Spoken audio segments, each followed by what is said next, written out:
emphasizing the overwhelming love of God in situations, miss some of the biblical balance and emphasis. I was reading recently on the internet, a well-known Presbyterian pastor was talking about a time when he'd gone through teenage rebellion and had left home and had taken to breaking back in and stealing from his parents.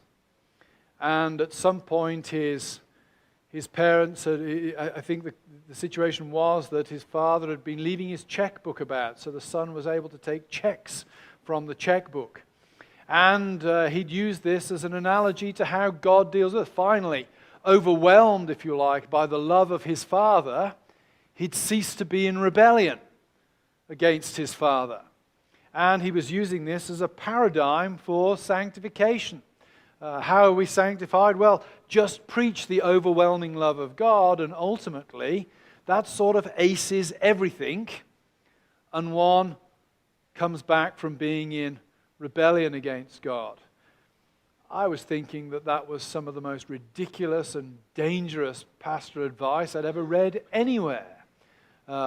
If I carried that logic to its conclusion, it would mean that when somebody in my congregation came to me and said, I'm going out and getting drunk every night, or I'm downloading internet pornography every couple of hours on my computer, I would have turned around and say to them, well, just send us your bar bill, or just send us the bill for your wireless connection and the church will cover it.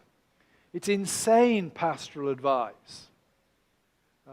What one needs to do in those situations, I think, is to point the person to the reality of eternal destruction. The wrath of God is coming against these things, and in certain circumstances, perhaps even say to the person, your attitude and behavior is such that I can no longer have confidence that you're making a credible profession of faith. And that should be something that profoundly disturbs you. That's not a card one wants to play with great regularity. One only wants to play that card in extreme circumstances. But there comes a point at which you have to say to somebody, the wrath of God is coming. And that can be a powerful reality check to people on their path of sin.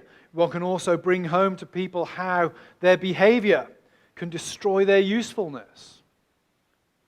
Saying to somebody, if you continue down this path, you will never be able to hold office in the church.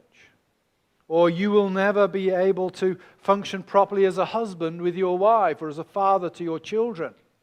Owen sees all of these things as legitimate means for bringing home the seriousness of unmortified sin in the life of somebody.